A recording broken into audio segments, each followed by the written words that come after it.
Semangat pagi. Berjumpa kembali dengan Ibu Emil di sini.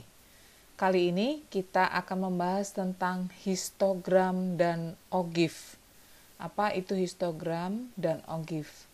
Yang pertama, kita akan melihat histogram dan poligon frekuensi.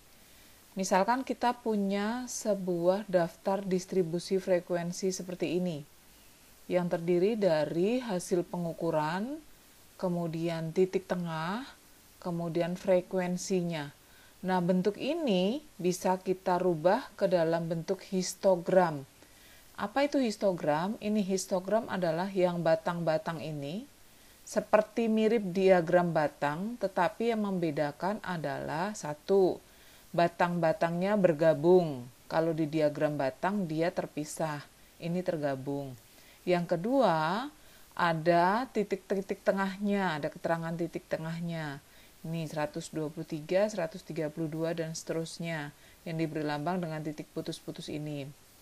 Nah, kemudian selain ada titik-titik tengah, di sini kelihatan bahwa di sini dikasih keterangan ini 118,5 itu adalah tepi bawah dari ini. Dari 119. Kita masih ingat kemarin bagaimana cara mencari tepi bawah adalah batas bawah dikurangi dengan setengah. Kemudian ini ada tepi atas 127,5 itu didapat dari mana? Batas atas ditambah dengan setengah. Nah, ini namanya histogram. Nah, sementara apa yang namanya poligon frekuensi? Poligon frekuensi hampir mirip dengan diagram garis.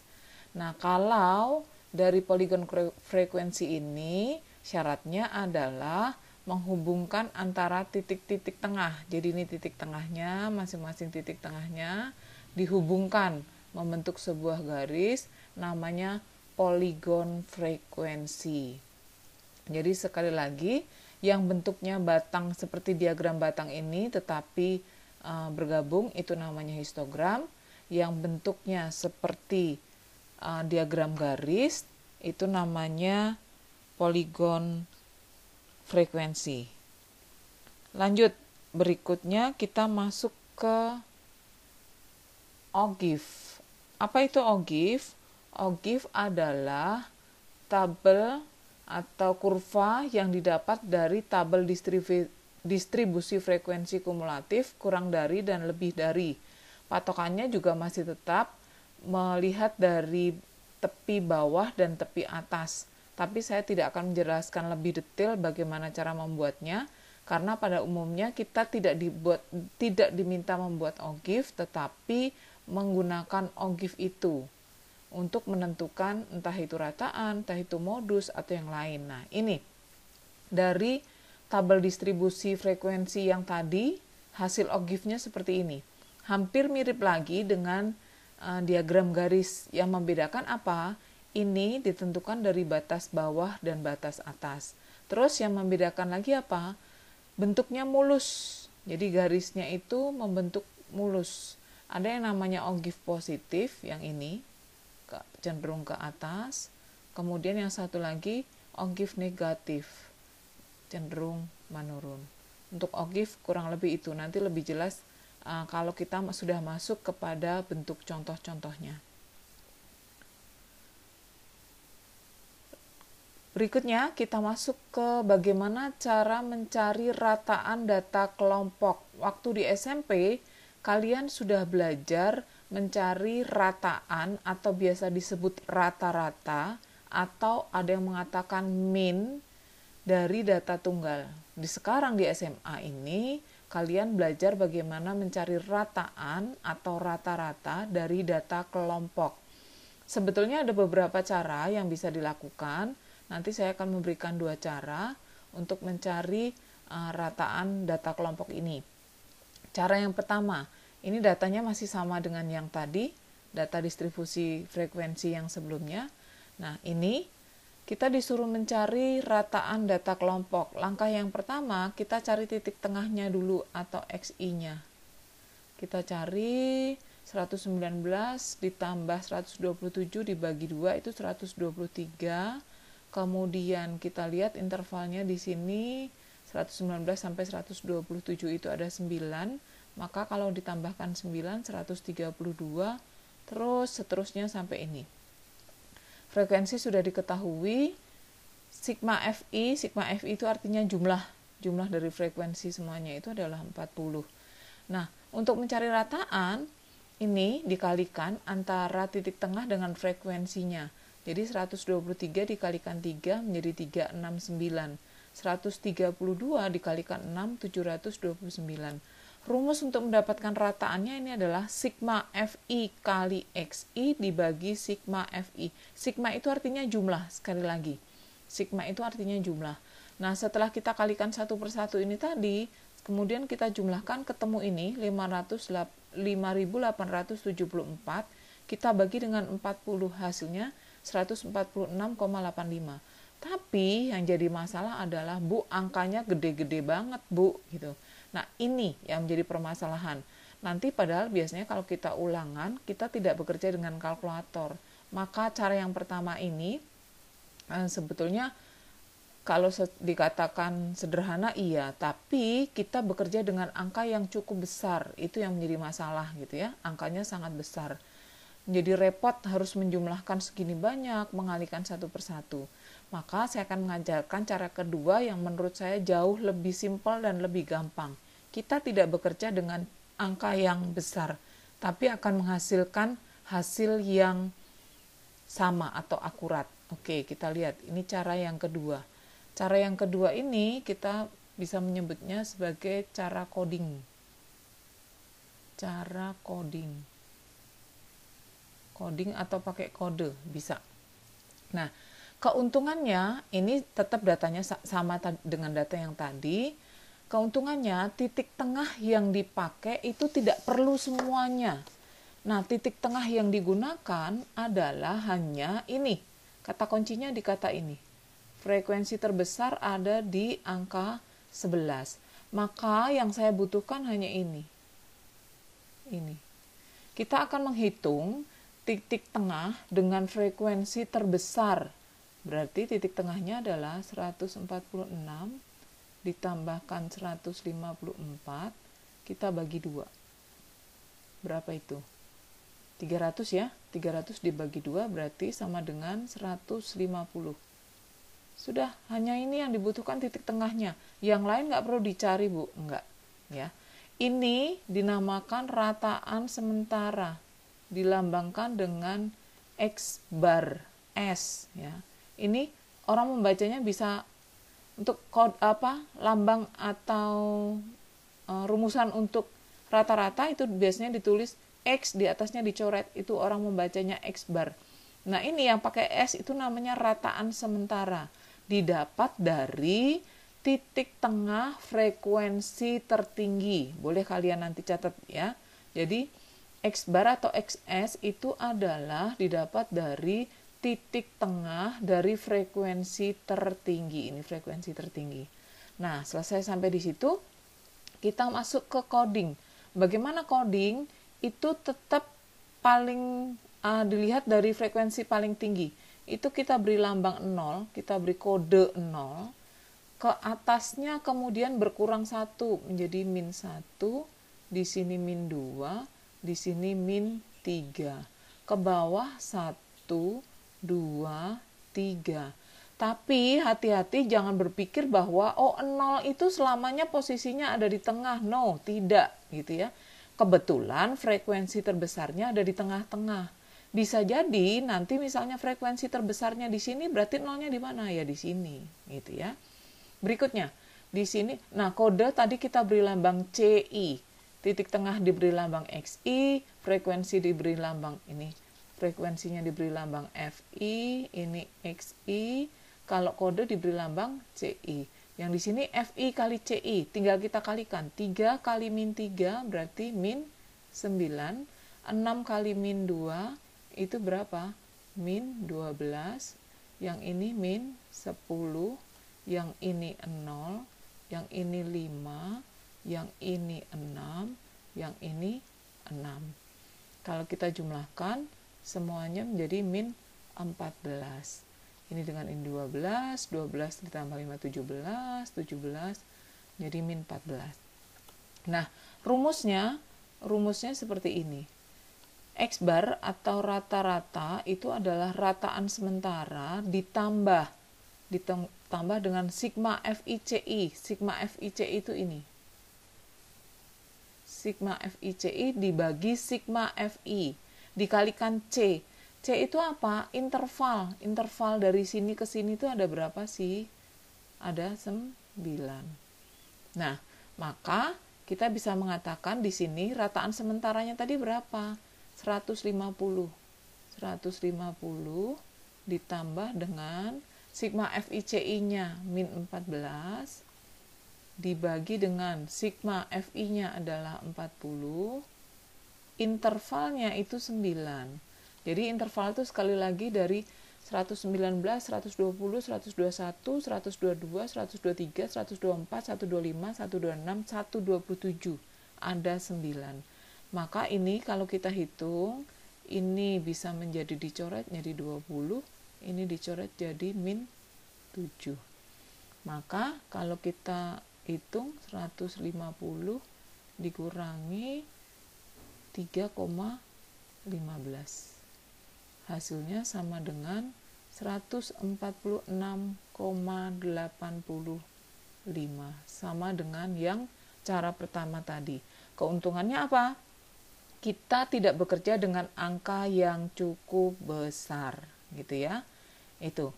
Nah, saya menerangkan sedikit kalau pada saat kita membuat daftar distribusi frekuensi kemarin, pembulatannya lebih sedikit sudah naik ya. Kemarin misalnya 6,2 kita bulatkan menjadi 7. Tapi pada saat hitungan mencari rataan, modus, dan seterusnya, ini pembulatannya sudah normal, kembali seperti biasa.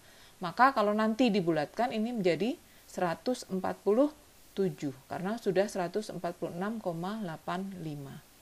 Begitu. Nah, sekarang kita lihat bagaimana misalkan ada ini. Ini tadi namanya apa? Histogram ya. Kadangkala nanti soalnya itu tidak selamanya dalam bentuk distribusi frekuensi. Bisa jadi dalam bentuk histogram begini. Nah, bagaimana caranya kita disuruh menentukan rata-ratanya? Maka bentuk histogram ini harus kita rubah atau kita jadikan dulu menjadi data distribusi frekuensi dulu. Kata kuncinya kita lihat di sini. Nah, ini 39,5 itu adalah tepi bawah. Maka menjadi batas bawahnya kita tambahkan dengan setengah. Maka di sini menjadi 40, saya tulis dulu. Nah, yang ini adalah tepi atasnya. Tepi atasnya berarti harus kita kurangi dengan setengah. Berarti menjadi di sini berapa? 49. Berikutnya nggak perlu dilihat satu persatu ke sini, cukup lagi ke sini. 50. Nah, 40 ke 49 berarti kita tambah berapa? 9. Ini kita lihat. Berarti di sini tinggal 59. Di sini berapa? 60. Ditambah 9, 69. Yang di sini 70 sampai 79. Yang di sini 80 sampai 89. Nah, kita lihat frekuensinya. Frekuensinya sudah ada di sini. Berarti frekuensinya dulu, ini titik tengah kita lambangkan XI, yang ini kita frekuensinya kita lambangkan ini. Nah, frekuensinya kita tulis dulu. Frekuensinya 5, 4, 5, 10, 6. Nah, ini tadi yang saya katakan bahwa 0 tidak selamanya harus di tengah. Kita lihat, frekuensi terbesarnya ini. Frekuensi terbesarnya 10. Maka ini menjadi patokan. Maka di sini berapa? 70 ditambah 79, 149 dibagi 2. 74,5. Cukup ini yang kita cari. Kemudian kita cari kodenya. Berarti 10 itu kita beri lambang 0. Di sini berkurang 1. Menjadi ini min 3. Di sini 1. Oke, sekarang kita mencari sigma FI dulu. Sigma FI-nya adalah, cara menghitungnya kalau saya begini, kita carikan pasangannya, ini 10, 5 dengan 5, 20, 4 dengan 6, 30. Maka di sini 30. Nah, kemudian kita kalikan FI kalikan CI, berarti di sini adalah min 15, min 8, min 5, 10 kali 0, 0, ini sama dengan 6. Nah, kita hitung sigma FI kali CI. Nah, caranya gimana? Ini dengan min 5 dengan min 15, min 20, min 28 dikurangi 6, min 22. Nah, setelah itu, kita baru mulai akan menghitung untuk rataan sementaranya. Kita hitung rata-ratanya, maaf. Rata-ratanya tadi, ya, selalu tolong tuliskan rumusnya ya, jangan lupa. Rataan sementara ditambah dengan sigma FI CI dibagi dengan sigma FI kalikan C dikalikan C. Nah, rataan sementaranya tadi berapa? 74,5 ditambah sigma FI CI-nya adalah min 22, jumlah totalnya adalah 30. Nah, hati-hati menghitung C. Seringkali orang berpikir bahwa dari 40 sampai 49, oh itu 9 Bu, salah. Kita hitung 40, 41, 42, 43, 44, 45, 46, 47, 48, 49. Itu di sini 10. Bukan 9. Menambahkannya memang kita 9, tapi 40-nya ikut. Jadi 10. Ini bisa kita coret dengan ini, berarti menjadi berapa ini?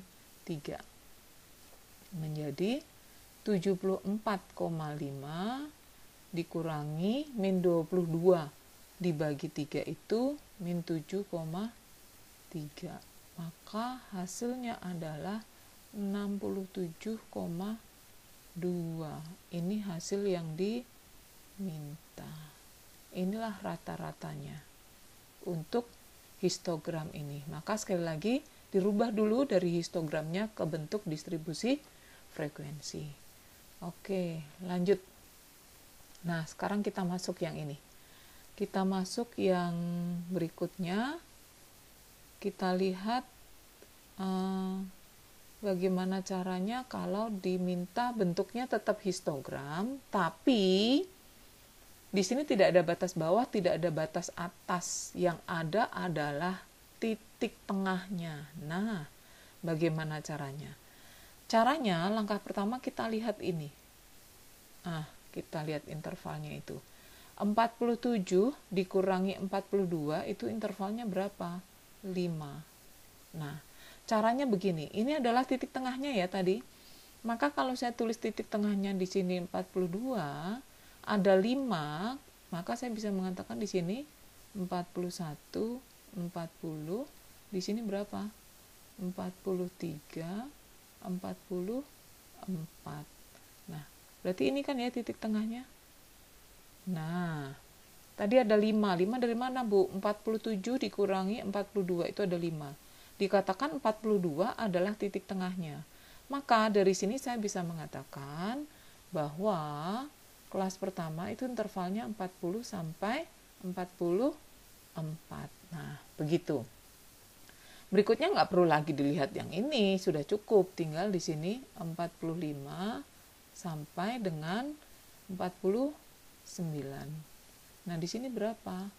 50 sampai, ditambah masing-masing dilihat. Dari ini ke sini ditambah 4 kan ya? Berarti 45 ditambah 4, 49. Ini ditambah 4 menjadi 54. Kemudian ini 55 sampai 59. 60 sampai dengan 64. Berikutnya 65 sampai dengan 69. Oke, berikutnya. Nah, kita lihat frekuensinya dulu. Frekuensinya FI. Kita masukkan di situ 2, 8, 15, 10, 5, 10. Oke. kita jumlahkan. 10, 20, 30, 40, 50. Maka sigma Fi-nya di sini sama dengan 50. Nah, sekarang kita sudah punya frekuensi terbesarnya di mana? Di sini. Nah, sekali lagi, ternyata bahwa nolnya itu tidak selamanya di tengah-tengahnya, gitu ya. Terlihat ini. Nah, sekarang cukup kita cari titik tengahnya di sini untuk satu saja, tidak perlu semua. Titik tengahnya berarti 50 ditambah 54 itu adalah 104, dibagi 2 menjadi 52. Oke, berikutnya kita cari CI-nya. Berarti CI-nya di sini adalah 0, ke atas dikurangi 1 masing-masing, ke bawah tambah 1, 2, 3. Ini perlu dijumlah nggak perlu, gitu ya. Kita kalikan 2 kali min 2, min 4, ini min 8, kemudian 0, ini 10 kali 1, 10, 5 kali 2 juga 10, ini 30. Nah, sekarang kalau kita jumlahkan berarti menjadi berapa itu? 30 ditambah ini 50, 50 dikurangi dengan 12. Berarti di sini berapa? Sigma Fi Ci sama dengan 38. Itu. Berikutnya kita akan menghitung. Rataannya adalah, kita tulis rumusnya, jangan lupa selalu dituliskan rumusnya supaya ingat nanti. Rataan sementara ditambah sigma Fi kali Ci dibagi dengan sigma Fi kalikan dengan C. Rataan sementaranya tadi 52, sigma FICI-nya adalah 38, sigma FICI-nya 38 dibagi dengan 10, oke, dikalikan dengan 5. Oke, terus setelah itu bisa disederhanakan.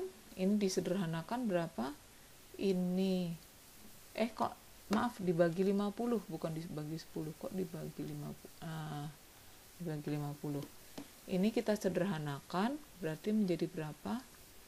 10. Ini berarti menjadi 1. Berarti berikutnya 38 dibagi dengan 10 sama dengan di sini 52 ditambah dengan 3,8. Berarti hasilnya berapa? 55,8.